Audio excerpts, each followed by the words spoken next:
देखिए, स्वागत है आप सभी का, आप सभी के अपने यूट्यूब चैनल टारगेट एकेडमी में। ठीक है, तो यहाँ पे साथियों देखिए, शिक्षक भर्ती 2024 के लिए काफ़ी इंपॉर्टेंट है और इस वीडियो में जीके एवं जीएस के काफ़ी इंपॉर्टेंट क्वेश्चन शामिल किए हैं। ठीक है, तो प्रैक्टिस सेट नंबर 5 आज हम लोग करते हैं, जो कि आपके इंपॉर्टेंट है बीएड के लिए, टीजीटी, पीजीटी या फिर आपके एनवीएस के लिए भी। ठीक है, एनवीएस के लिए भी काफ़ी इंपॉर्टेंट है।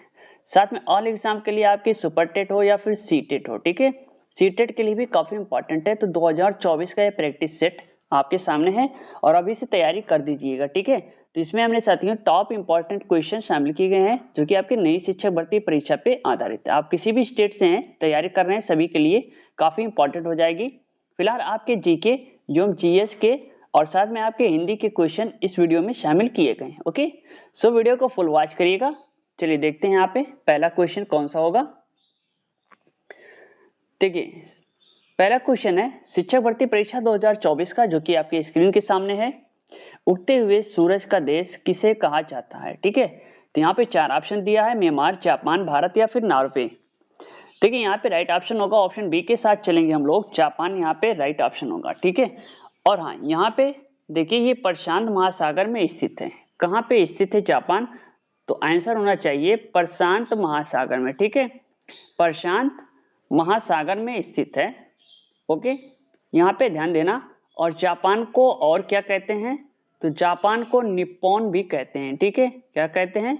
निप्पॉन भी कहते हैं, ये ध्यान रखना, जो कि आपके एग्जाम में पूछा जाता है। फिलहाल यहाँ पे ऑप्शन बी सही हो रहा है, ऑप्शन बी के साथ चलेंगे। ऑप्शन बी यहाँ पे करेक्ट आंसर है। ओके, चलिए अगला क्वेश्चन देखते हैं।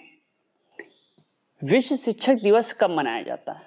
ठीक है, यहाँ टॉप इंपॉर्टेंट क्वेश्चन है, आपको बताना है यहाँ पे विश्व शिक्षक दिवस कब मनाया जाता है।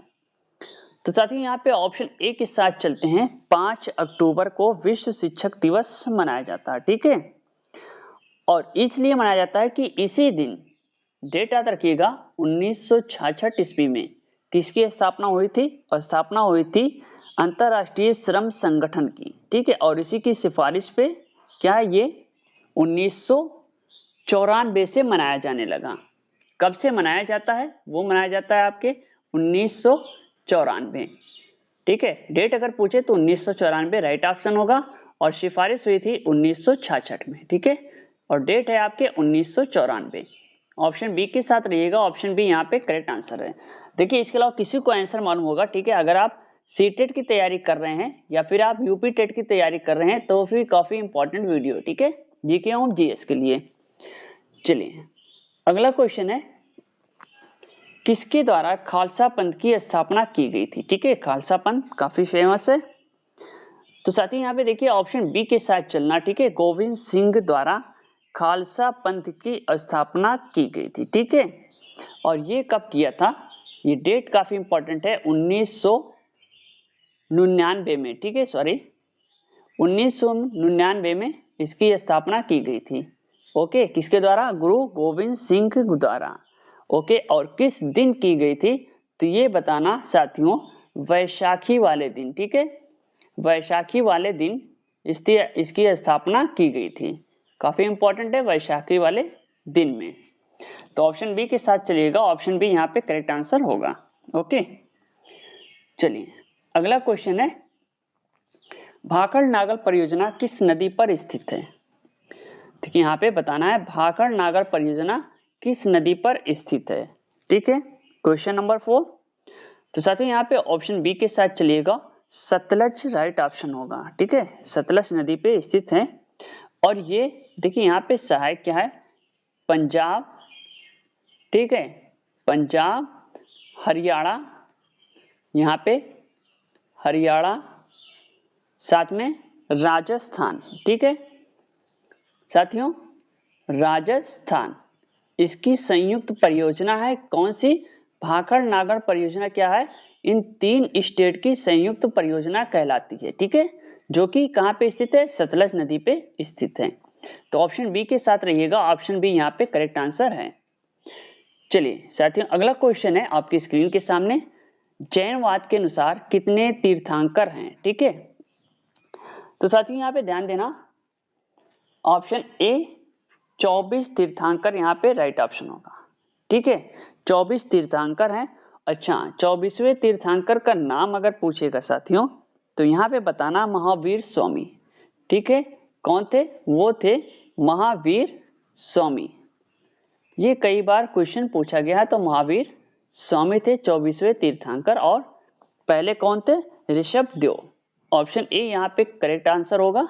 चलिए अगला क्वेश्चन है, चूना पत्थर परिष्कृतीकरण के बाद परिवर्तित होता है।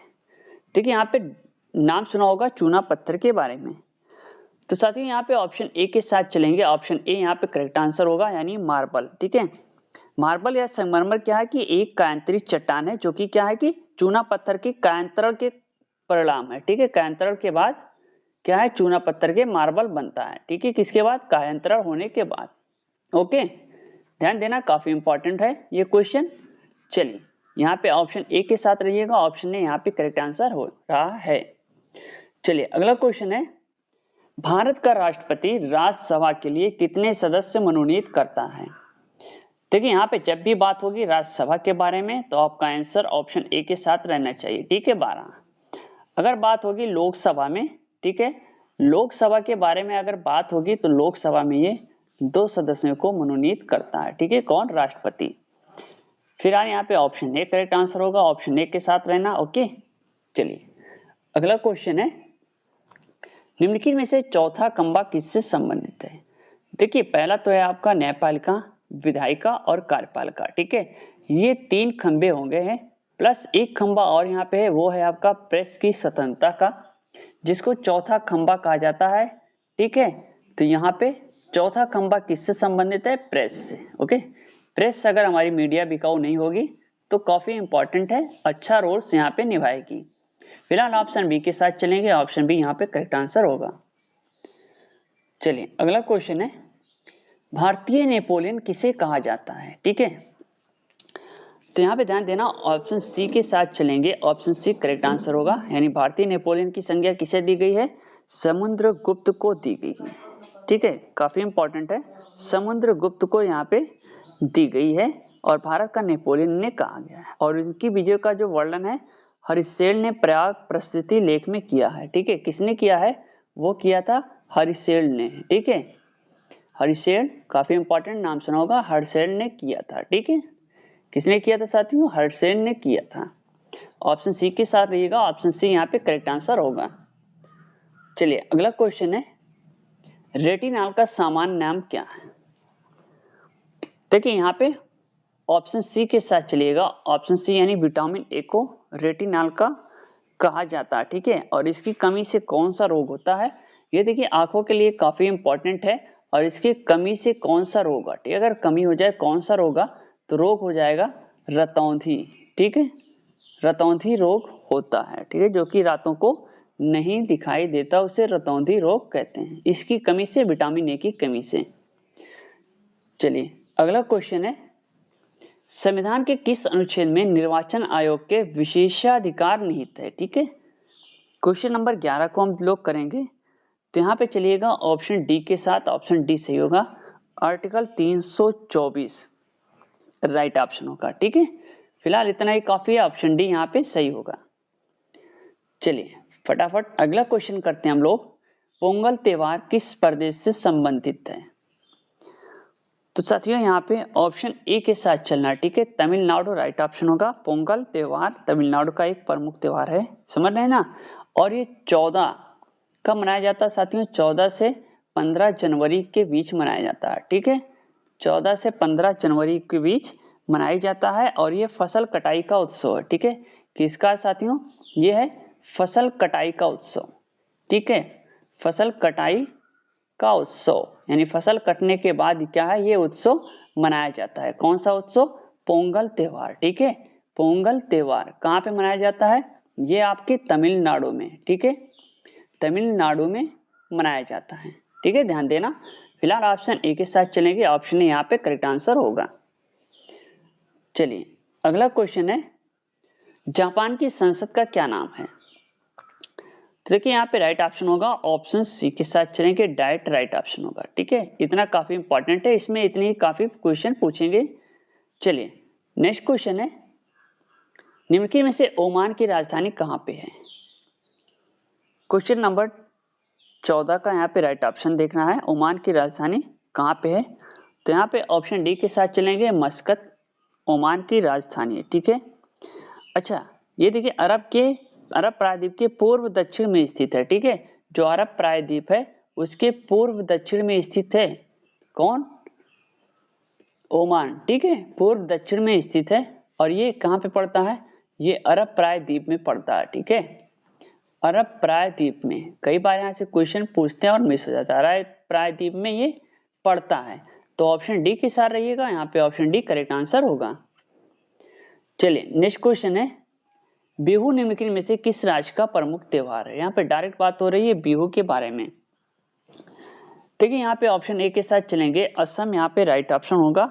और यहाँ पे देखिए एक त्योहार और मनाया जाता है, माघ बिहू, ठीक है, ये असम में ही मनाया जाता है, जिसे हम कहते हैं माघ बिहू।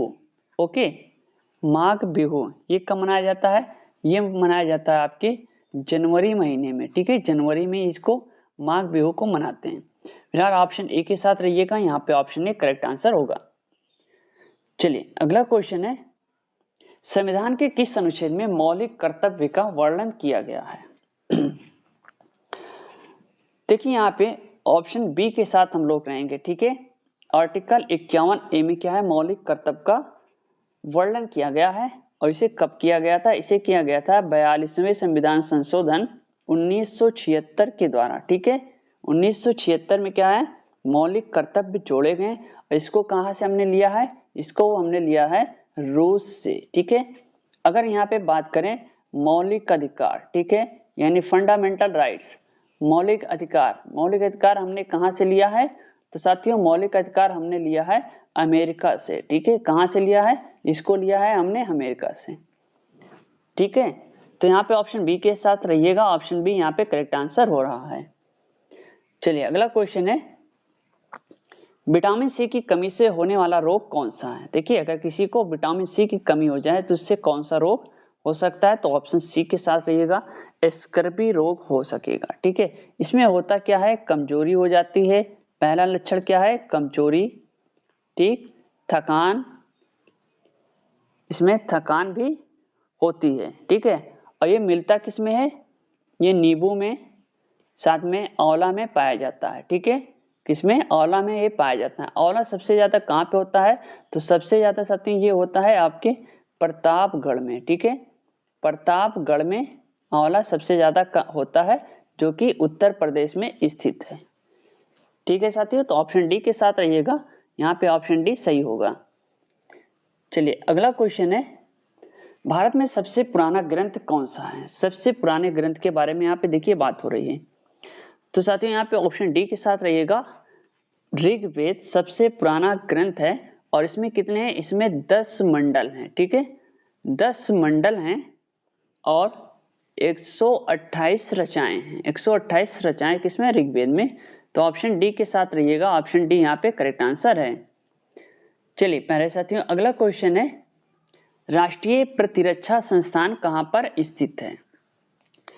देखिए यहाँ पे राइट ऑप्शन होगा, ऑप्शन सी के साथ चलेंगे हम लोग, दिल्ली राइट ऑप्शन होगा, ठीक है। और इसकी स्थापना की गई थी, इसकी देखिए स्थापना कब की गई थी? अगर पूछ ले क्वेश्चन में ये स्थापना कब की गई थी, तो इसे 1981 में स्थापित किया गया था, ठीक है। कब? 1981 में। ये डेट काफी इंपॉर्टेंट है, डेट आप नोट कर लेना। चलिए अगला क्वेश्चन है, निम्न में से कौन राज्य हड़प नीति से संबंधित है? तो साथियों यहाँ पे देखिए राइट ऑप्शन होगा, ऑप्शन डी के साथ चलना, डलहौजी यहाँ पे राइट ऑप्शन होगा, ठीक है।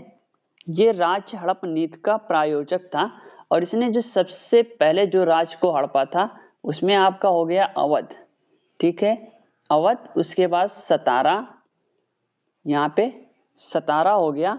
और उसके बाद इसने क्या है? धौलापुर को अपना शिकार बनाया, यहाँ पूछ लेता, कभी कभी दे देता है धौलापुर।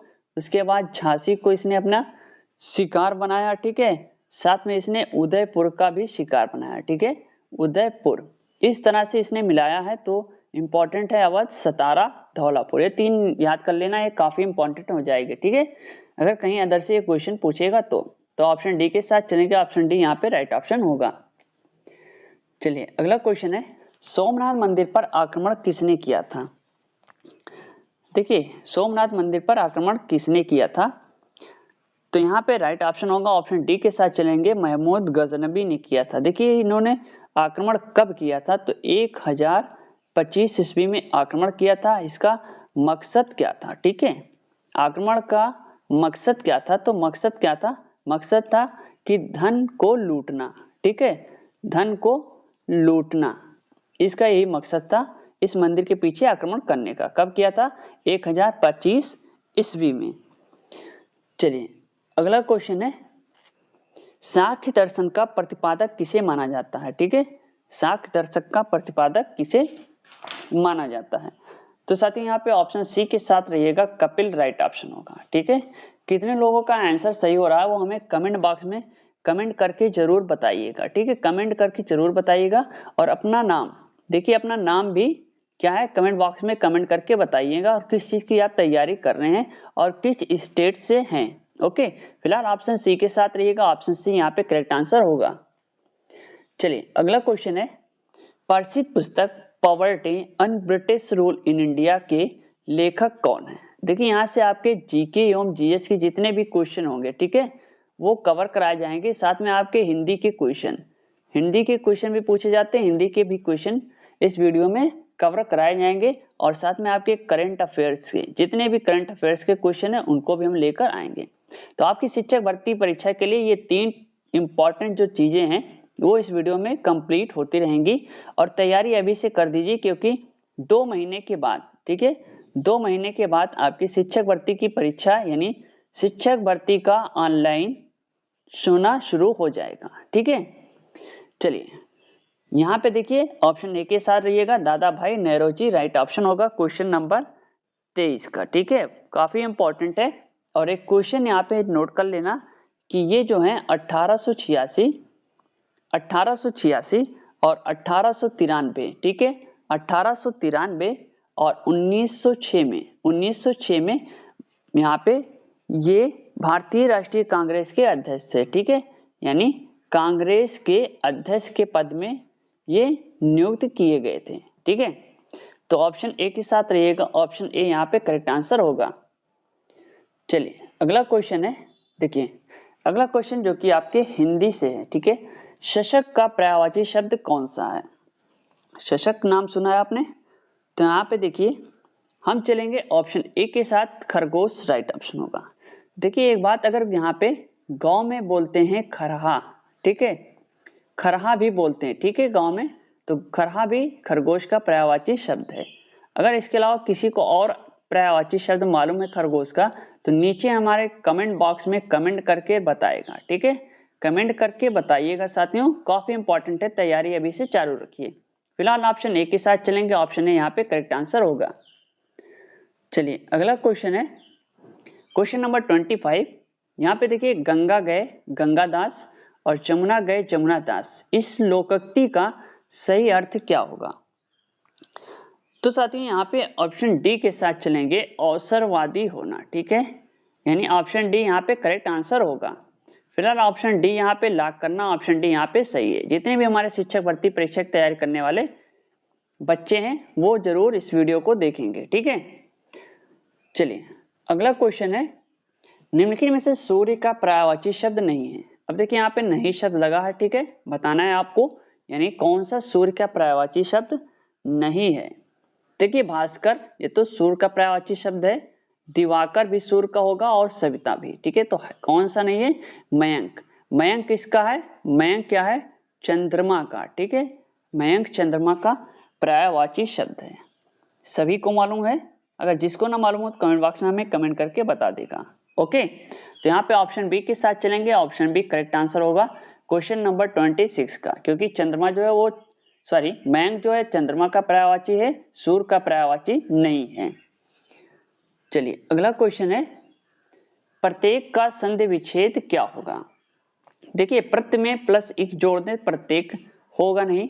ठीक है, प्रत्य प्लस एक ये भी गलत होगा, प्रति प्लस एक ये भी गलत है। तो सही कौन सा होगा? ऑप्शन ए प्रति एक। यहाँ पे ये राइट ऑप्शन होगा। काफी इंपॉर्टेंट है। और इसमें देखिए कौन सी संधि है ये भी पूछता है, तो इसमें यड़ संधि है। ठीक है साथियों, कौन सी संधि है? यड़ संधि है। ये इंपॉर्टेंट है आपके परीक्षा के लिए, शिक्षक भर्ती परीक्षा के लिए। चलिए अगला क्वेश्चन है, जो शास्त्र जानता है वो कहलाता है।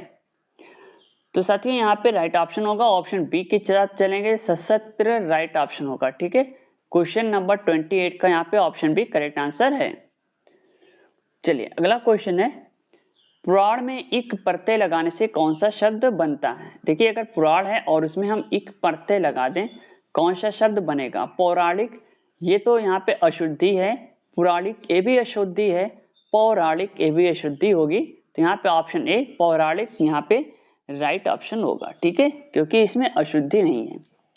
तो यहाँ पे ऑप्शन ए करेक्ट आंसर होगा। ऑप्शन ए के साथ आप लोग रहिएगा। चलिए अगला क्वेश्चन है साथियों, मीठा विशेषण से भाववाचक संज्ञा बनती है। देखिए मिठापा ये तो गलत है, मिठास ये भी गलत है, मिठाई ये भी गलत है। तो ऑप्शन डी के साथ रहिएगा, मिठास यहाँ पे राइट ऑप्शन होगा। ठीक है, अगर मिठास के अलावा आपका यहाँ पे कुछ और पूछ ले, मान लीजिए यहाँ पे पूछ लिया क्रोध। ठीक है, क्रोध, यौवन, यौवन ये भी क्या है? भाववाचक संज्ञा से ही बनती है। ठीक है, तो याद रखना, काफी इंपॉर्टेंट है। ऑप्शन डी यहाँ पे करेक्ट आंसर होगा। ठीक है, क्वेश्चन नंबर 30 का, जो कि काफी इंपॉर्टेंट है और इसके भाववाचक संज्ञा यही है, क्रोध, यौवन आदि। चलिए अगला क्वेश्चन है, कोई आया है वाक्य में कोई किस प्रकार का सर्वनाम है? ठीक है, यानी जो ये कोई शब्द लगा है इसके बारे में क्वेश्चन पूछा जा रहा है, यानी कोई किस प्रकार का सर्वनाम है। देखिए प्रश्नवाचक यानी कोई आया है, प्रश्नवाचक ये तो गलत हो जाएगा। ठीक है, पुरुषवाचक मालूम नहीं कौन आया, पुरुष है या महिला, तो इसलिए पुरुषवाचक भी गलत है। ठीक है, निश्चयवाचक संज्ञा यानी हमें मालूम नहीं कौन आया, तो निश्चयवाचक संज्ञा पे हम जा नहीं सकते। ठीक है, अनिश्चयवाचक संज्ञा ये सही होगा क्योंकि हमें मालूम नहीं है। ठीक है, कौन आया हमें मालूम नहीं है, हमें मालूम नहीं है, तो वहां पे कौन सा होगा? अनिश्चयवाचक सर्वनाम होगा। ठीक है, निश्चयवाचक यानी अगर हमें मालूम होता, पुरुषवाचक यानी कोई पुरुष होता, प्रश्नवाचक चिन्ह यानी हम जानते कि कौन आया है। ओके, फिलहाल ऑप्शन डी के साथ रहिएगा, ऑप्शन डी यहाँ पे करेक्ट आंसर होगा। चलिए अगला क्वेश्चन है, निम्न में से तत्पुरुष समास कौन सा है? ठीक है, यहाँ पे बताना है आपको तत्पुरुष समास के बारे में, कौन सा यहाँ पे तत्पुरुष समास है। तो साथियों यहाँ पे ऑप्शन सी के साथ रहिएगा, पथ भ्रष्ट। ये समास विग्रह होगा, पथ से भ्रष्ट। अगर हम इसको विग्रह कर दें, ठीक है, समास का विग्रह कर दें, यहाँ पे देखिए अगर हम कर रहे हैं समास का विग्रह साथियों, ठीक है, समझ रहे हैं समास का विग्रह क्या होता है? समास का विग्रह अगर हम कर दे रहे हैं तो ये बन जा रहा है पथ से भ्रष्ट। ठीक है, पथ से भ्रष्ट यहाँ पे बन जा रहा है। ओके, ये काफी इंपॉर्टेंट है। चलिए फिलहाल ऑप्शन सी के साथ रहिएगा, ऑप्शन सी यहाँ पे सही है। चलिए अगला क्वेश्चन है साथियों, भक्तिकालीन संत परंपरा के प्रसिद्ध कवि कौन थे? यहाँ पे डायरेक्ट क्वेश्चन पूछा जा रहा है साथियों, कालीन संत परंपरा के प्रसिद्ध कवि कौन थे? तो साथियों यहाँ पे राइट ऑप्शन होगा, ऑप्शन डी के साथ चलेंगे, कबीर यहाँ पे राइट ऑप्शन होंगे। ठीक है, ऑप्शन डी सही हो रहा है, ऑप्शन डी को लॉक कर लेना। साथ में आप एक नोट पैड ले लीजिए, यानी नोट करते रहिए क्वेश्चन को, काफी इंपॉर्टेंट आपकी तैयारी बनती रहेगी, जिसमें आपके हिंदी और GK GS plus current affairs के क्वेश्चन कराए जाएंगे। ठीक है, सो तैयारी अभी से कर दीजिए और वीडियो को दिन भर में 3 से 5 बार वॉच करिए। ठीक है, जिससे आपके दिमाग में अच्छी तरीके से बैठ जाए, और जब भी आपके दिमाग में बैठ जाएगी तो आपका क्वेश्चन कहीं भी मिस नहीं होगा। ठीक है, क्योंकि 2 महीने बाद यह आपके एग्जाम होने हैं। चलिए अगला क्वेश्चन है, पावक और अग्नि शब्दों का मध्य क्या संबंध है? देखिए पावक और अग्नि, ठीक है, तो यहाँ पे राइट ऑप्शन होगा ऑप्शन सी के साथ, यानी पर्यायवाची है। पावक क्या है? अग्नि का पर्यायवाची शब्द है। ओके, तो ऑप्शन सी यहाँ पे सही होगा। इजी क्वेश्चन था। चलिए आगे बढ़ते हैं, अगला क्वेश्चन देखते हैं, शोक किस रस का स्थायी भाव है? ठीक है, कोई बता सकता है? इसमें दिया हुआ है शोक। ठीक है, शोक किस रस का अस्थाई भाव होगा? चलिए, किस रस का अस्थाई भाव है? चलिए, यहाँ पे रौद्र, वत्सल, करुण, वीर, ये 4 ऑप्शन है। आपको इसमें से एक आंसर बताना है, जो कि आपके कमेंट बॉक्स में कमेंट करके हमें बताना है, ठीक है। शोक किस रस का अस्थाई भाव है? देखते हैं किसको मालूम है और पहला कमेंट आपको कौन देगा, ठीक है। रौद्र, वत्सल, करुण, वीर, ये 4 ऑप्शन आपके स्क्रीन के सामने हैं। आपको देखकर या फिर किताब से पढ़कर, ठीक है, किताब से भी पढ़कर आपको ये आंसर देना है। चलिए जल्दी से दे दीजिए। चलिए नेक्स्ट क्वेश्चन है, वह विद्यार्थी नहीं आया शब्द में वह कौन सा विशेषण है? ठीक है, देखिए यहाँ पे दिया हुआ वो विद्यार्थी नहीं आया, ये जो शब्द है उसमें वह कौन सा विशेषण है, यानी ये जो वह लगा हुआ है इसके बारे में क्वेश्चन पूछा जा रहा है। तो साथियों यहाँ पे राइट ऑप्शन होगा ऑप्शन ए, ठीक है। सार्वनामिक विशेषण, परिमाण बोधक विशेषण होगा नहीं क्योंकि कोई परिमाण मालूम नहीं है। गुण, यानी अगर गुण की बात हो इसमें गुण कुछ पाया नहीं जा रहा है, कोई गुण नहीं है। संख्यावाचक, यानी इसमें संख्या 1, 2 या फिर 3 की बात नहीं हो रही है। गुण मतलब ये सफेद, काला, इसके बारे में बात नहीं हो रही है, परिमाण विशेषण है नहीं। सार्वनामिक विशेषण यहाँ पे राइट ऑप्शन होगा, ठीक है। ऑप्शन ए के साथ चलेंगे, ऑप्शन ए को यहाँ पे लॉक करना। चलिए अगला क्वेश्चन है आपके स्क्रीन के सामने साथियों, निम्नलिखित में से बहिरंग का विलोम शब्द कौन सा होगा? साथियों यहाँ पे देखिए, सौरंग तो नहीं होगा, ये तो गलत है, ठीक है। बहुरंग तो नहीं होगा, सबरंग भी नहीं होगा, ऑप्शन डी के साथ चलेंगे। अंतरंग यहाँ पे राइट ऑप्शन होगा, ठीक है। चलिए फिलहाल अगला क्वेश्चन देखते हैं जो कि आपकी स्क्रीन के सामने है साथियों।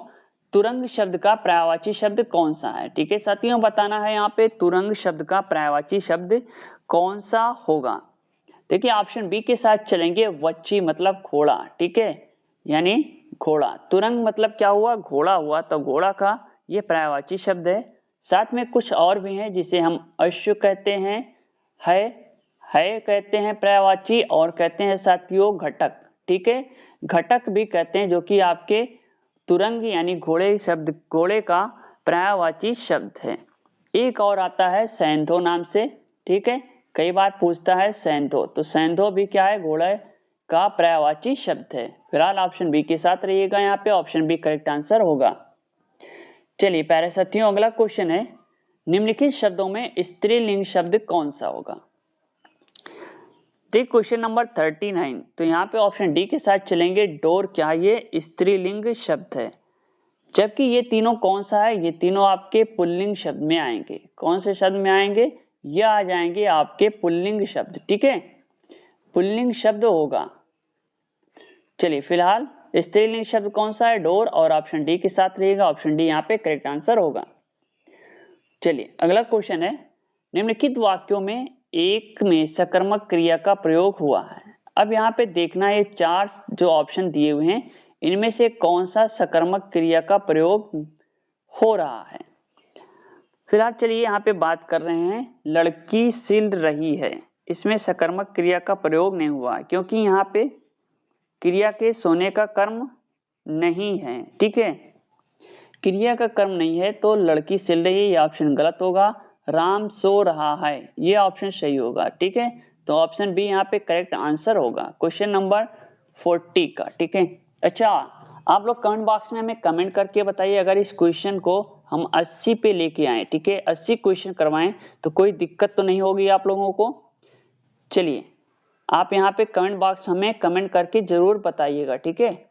इसके अलावा अगर किसी को हमारी वीडियो पसंद आई तो ज़्यादा से ज़्यादा शेयर करना, साथ में एक नंबर याद कर लेना 73799113 और 96, ठीक है। इससे हमारा क्या है, गूगल पे नंबर चल रहा है, गूगल पे। किसी को भी पीडीएफ चाहिए तो इस पे आप 10 रुपीज भेज कर आप पीडीएफ प्राप्त कर सकते हैं, ठीक है, पीडीएफ प्राप्त कर सकते हैं, ओके। ये नंबर है 73799113 और 96, ठीक है, इस पे आप भेज के PDF प्राप्त कर सकते हैं। मात्र कितने 10 रुपीज है। ठीक है, चलिए फिलहाल मिलते हैं नेक्स्ट वीडियो के साथ। थैंक यू, धन्यवाद, जय हिंद, जय भारत।